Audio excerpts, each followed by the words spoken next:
So much. നേരത്തെ ബേബിച്ചേച്ചി പറയുകയുണ്ടായി വെള്ളിച്ചായും വലിയൊരു മാച്ച് മേക്കറാണ്. അതിന്റെ ഒരു വലിയ എക്സാമ്പിളാണ് ഞാനും എൻ്റെ ഹസ്ബൻഡ് ലൂയിച്ചിനും. അതുകൊണ്ട് തന്നെ ഞാൻ ലൂയിച്ചിനെ ഇപ്പൊ ഇങ്ങോട്ട് വിളിക്കുകയാണ് വെള്ളിച്ചായനെ പറ്റിയുള്ള ഓർമ്മകൾ പങ്കുവയ്ക്കാനായി.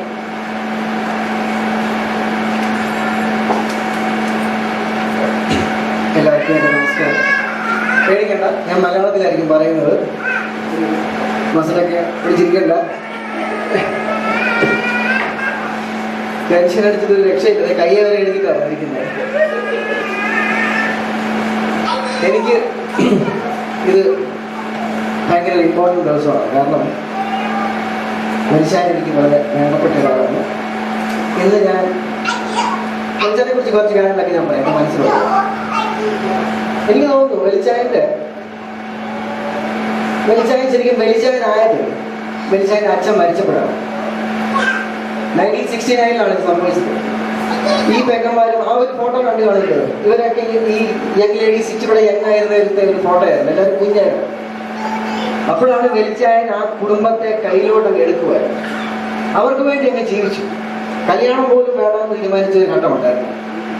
അവർക്ക് വേണ്ടി അങ്ങ് ജീവിച്ചു. അതായത് അൺകണ്ടീഷണൽ ലവ് ആയിരുന്നു. ഇപ്പോൾ അതൊക്കെ നമുക്ക് പറയാനേ പറ്റത്തുള്ളൂ. ഇങ്ങനെ ബുക്കിലൊക്കെ വായിക്കാം. ഇനി അങ്ങോട്ട് കാണാൻ പറ്റുമെന്ന് പോലും എനിക്ക് സംശയം. പക്ഷെ എനിക്ക് ഇതൊക്കെ നേരിട്ട് കാണാനുള്ള ഭാഗ്യം ഉണ്ടായിട്ടുണ്ട്. അത്രയ്ക്ക് സ്നേഹമായിരുന്നു. എന്ന് വെച്ചാൽ ആർക്കും എന്തിനും ഒരാളേ ഉള്ളൂ വെളിച്ചാൻ. എന്ത് വേണം വെളിച്ചാനോട് ചോദിച്ചാൽ. അപ്പൊ ഞാൻ ഇങ്ങനെ വെളിച്ചായൻ്റെ 3 ഇമ്പോർട്ടൻ്റ് കാര്യങ്ങളെ കുറിച്ച് ചിന്തിച്ചു. ആ 3 കാര്യങ്ങളാണ് ഞാൻ ഇവിടെ എഴുതിയിരിക്കുന്നത്. മറന്നുപോയത്. അപ്പൊ വെളിച്ചാൻ ആലോചിക്കുമ്പോൾ ഏറ്റവും ആദ്യം വരുന്നത് എന്താണെന്ന് ചോദിച്ചാൽ വെളിച്ചായൻ്റെ സൽക്കാരം. കുളുങ്ങുന്ന സൈഡിൽ കൂടെ പോയിട്ടുണ്ടെങ്കിൽ വെളിച്ചായൻ്റെ വീട്ടിൽ കയറിയിരിക്കണം. ഫോൺ വന്നിരിക്കും. എപ്പോഴാണ് കുളുങ്ങുന്നിലോട്ട് വരുന്നത്? വന്നില്ലെങ്കിൽ വിളിച്ചോണ്ടേ ഇരിക്കും.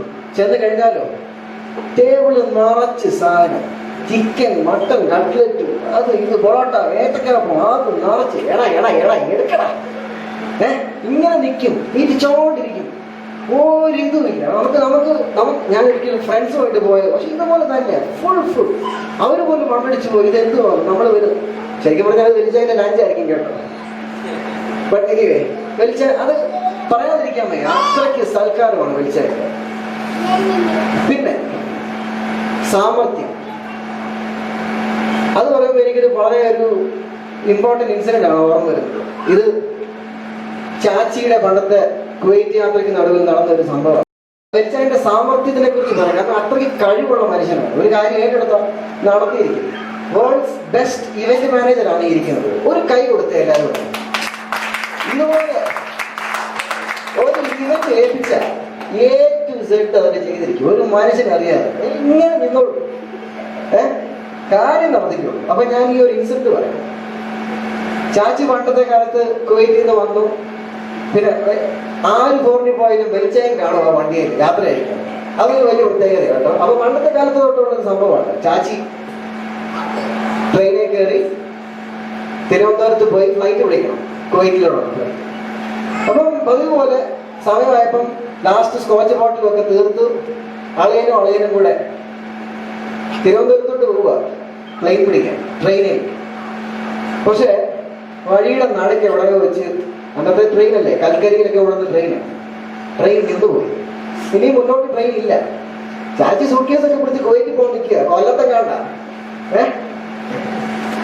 അപ്പം ചാച്ചിനെ അറിയാമല്ലോ. ഇങ്ങനെ നിൽക്കുക. എന്നാ ചെയ്യണമെന്ന് അറിയാമല്ലോ. വെളിച്ചാനോട് നോക്കി വരാൻ പറഞ്ഞു. സമയമില്ല. അന്ന് ഇതുപോലത്തെ വണ്ടിയും റോഡും ഒന്നുമില്ല. ട്രെയിൻ മാത്രമേ ഉള്ളൂ. നേരെ ഒരു നമ്മുടെ ഈ പണ്ട് ട്രെയിൻ പോകണമെങ്കിലേ ഒരാൾ പൊടി കാണിക്കണം ട്രെയിനിൽ. അതിലെടുത്തോട്ട് ചെന്നു. വെളിച്ചാൻ ചെന്നു. ഒരു 5 മിനിറ്റ് സംസാരിച്ചായിട്ട് വരും. കാര്യം ഡീൽ ചെയ്തു. ഞാൻ വിശ്വസിക്കത്തില്ല. ഞാൻ പറയാൻ പോകുന്ന കാര്യം വിശ്വസിക്കത്തില്ല. ഒരു ട്രെയിൻ വരും. പക്ഷെ ആ ട്രെയിൻ തിരുവനന്തപുരത്ത് എത്തുമ്പോൾ ഫ്ലൈറ്റ് മിസ്സാവും. ഉറപ്പാണ്. വെളിച്ചാൻ എന്നാ ചെയ്ത് കാണുമെന്ന് ആലോചിച്ച് നോക്കി. വെളിച്ചാൻ അയാളുമായിട്ട് പോയി ഒരു പാറ പോയി ഒരു കുപ്പി മേടിച്ചു കൊടുത്തു. അയാളുടെ ചരിത്രം മൊത്തം മനസ്സിലാക്കി. അതായത് പുള്ളിയുടെ ലൈഫ് ഹിസ്റ്ററി മൊത്തം വെളിച്ചാൻ കയ്യിലുണ്ട്. വെളിച്ചാൻ പറഞ്ഞു, എന്റെ അളിയനെ തിരുവനന്തപുരത്ത് ഇന്ന സമയത്ത് എത്തിക്കാൻ പറ്റുമോ? ലാസ്റ്റ് ആ റിലേഷൻഷിപ്പ് പുള്ളി പറഞ്ഞു പോരാൻ പറഞ്ഞു. പുള്ളി എന്താ ചെയ്തെന്നറിയോ?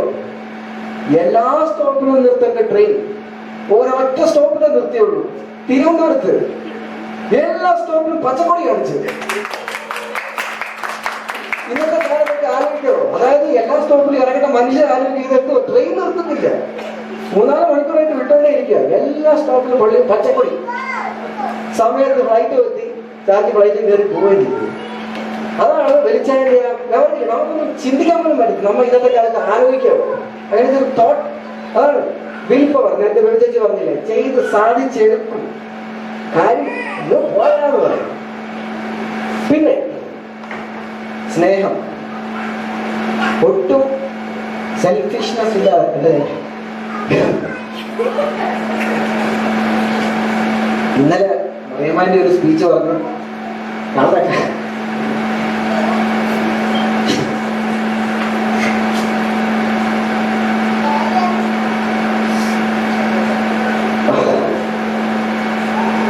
സോറി, പക്ഷെ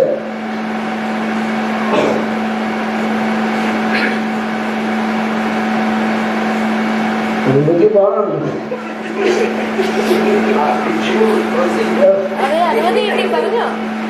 സോറി. അപ്പം ഞങ്ങള് ഇങ്ങനെ കഷ്ടകാലത്ത് നിൽക്കുമ്പോ ബാംഗ്ലൂരിലോട്ട് കയറണം. അന്ന് വിളിച്ചാൽ മാത്രമേ ഉള്ളൂ.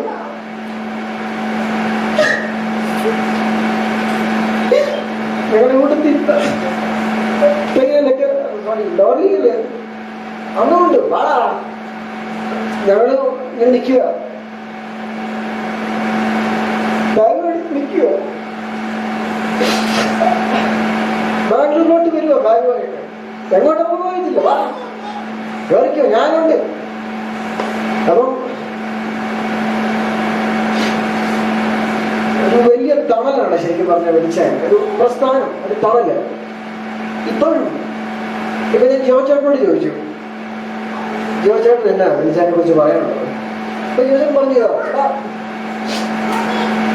ഹോസ്റ്റലിലുണ്ടായിരുന്നു ഞാൻ എന്നെ റാഗി ഞങ്ങൾക്ക് വലിയ പ്രശ്നമായിരുന്നു. പക്ഷെ അന്നത്തെ ദിവസം ആ ഒരു കാറയിൽ വെളിച്ചായ വരുന്ന കണ്ടപ്പോൾ എന്റെ മനസ്സ് പൊട്ടിപ്പോയി. പക്ഷെ അത്രയ്ക്കൊരു ഇതാണ് വെളിച്ചായ ഞങ്ങൾ കാണുമ്പോൾ ഞങ്ങൾക്ക് പറയാൻ വയ്യ. എല്ലാ ഒരു തണലാണ്. അപ്പൊ ഇപ്പോഴും എന്തായാലും സംഭവിക്കുകയാണെങ്കിൽ ഞങ്ങൾക്കൊരു ഇതുണ്ട്, വിശ്വാസമുണ്ട്, വെളിച്ചായമുണ്ട് ഞങ്ങൾക്ക്. അത്രയ്ക്ക് വലിയൊരു മരമാണ് ഇരിക്കുന്നത്. ഈ കുടുംബത്തിന്റെ എല്ലാവരെയും അതിനകത്ത് വെച്ചിട്ടുണ്ട്. എനിക്ക് തോന്നുന്നില്ല ഇവിടെ ഇരിക്കുന്ന പലർക്കും ഇതുപോലത്തെ റിലേറ്റീവ് കാണുന്നുണ്ട്. പക്ഷെ ഞങ്ങൾക്ക് അത് ഭയങ്കര അഭിമാനമുണ്ട്. ഇന്നലെ മറിയമ്മാൻ്റെ എന്ന് പറഞ്ഞപ്പോഴൊക്കെ എനിക്ക് കരയാതിരിക്കാൻ പിടിച്ചു നിന്നു. പക്ഷെ ഇത് വന്നുപോയി. കാരണം സന്തോഷത്തിന്റെ സ്റ്റഡിയിലാണത്. എനിക്ക് ഭയങ്കര അഭിമാനമാണ് ഇതുപോലത്തെ ഒരു റിലേറ്റീവ് എൻ്റെ ഒരു അമ്മാവനുണ്ടല്ലോ ആലോചിക്കുന്നത് തന്നെ. കാരണം വെളിച്ചായനുണ്ട്. അത് വെളിച്ച എല്ലാവർക്കും താങ്ക്സ്. ഇനി ഒത്തിരി നാൾ ജീവിക്കണമെന്ന് ഞങ്ങൾ ആഗ്രഹിക്കും. Happy birthday.